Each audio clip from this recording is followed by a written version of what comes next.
Hi, hello everyone. Welcome back to our channel Vlog and Viroop. ఈ video వచ్చేసి నేను కార్తీక పౌర్ణమి ఆఖరి రోజు పోలీ పాడ్యమి పూజ నాకు తెలిసినట్టుగా చాలా సింపుల్గా ఎలా చేసుకున్నానో ఆ వీడియో.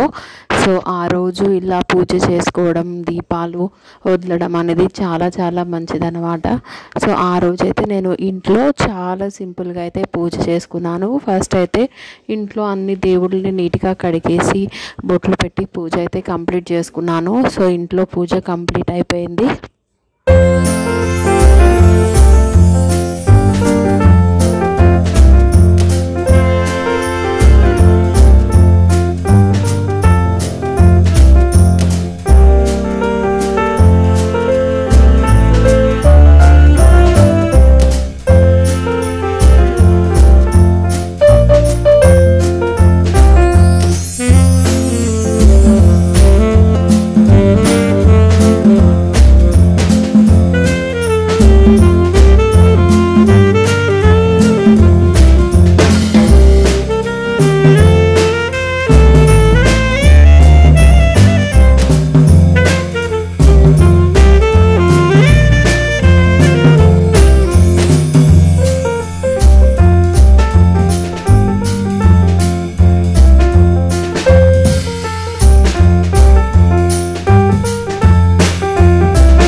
ఇంట్లో పూజ కంప్లీట్ అయ్యాక దేవుడికి నైవేద్యం పెట్టేసి హారతి ఇచ్చేసి దాని తర్వాత సాంబ్రాణి ధూపాన్ని వెలిగించేసి ఇల్లంతా సాంబ్రాణి ధూపం అయితే చూపించేశాను. ఇలా ఇంట్లో సాంబ్రాణి ధూపం వేయడం అయిపోయాక ఇంకా ఇంట్లో తులసి కోటలో పూజ అయితే కంప్లీట్ చేసేసుకున్నాను.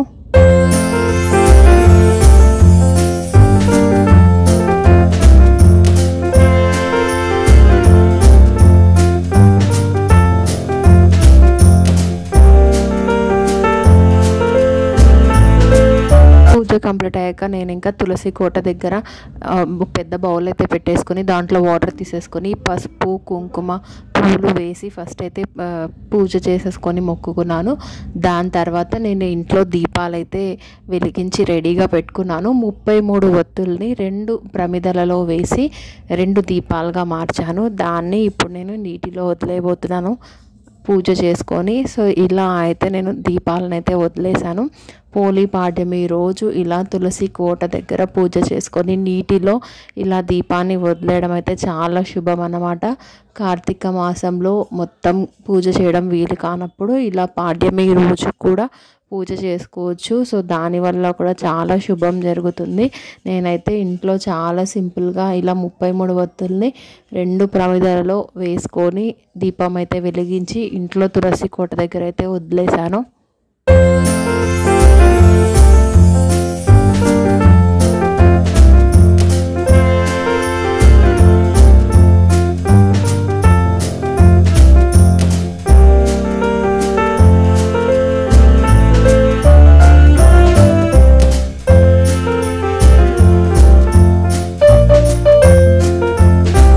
ఇలా నేనైతే ఇంట్లో సింపుల్గా పోలీ పాడ్యమి జరుపుకున్నాను. ఇది ఇవాళ మన వీడియో. ఈ వీడియో కనుక మీకు నచ్చితే మా ఛానల్ని సబ్స్క్రైబ్ చేసుకోండి, మా వీడియోని లైక్ చేయండి, షేర్ చేయండి అండ్ కమెంట్ కూడా చేయండి. మళ్ళీ ఇంకొక వీడియోతో మీ ముందుకు వస్తాను. బాయ్.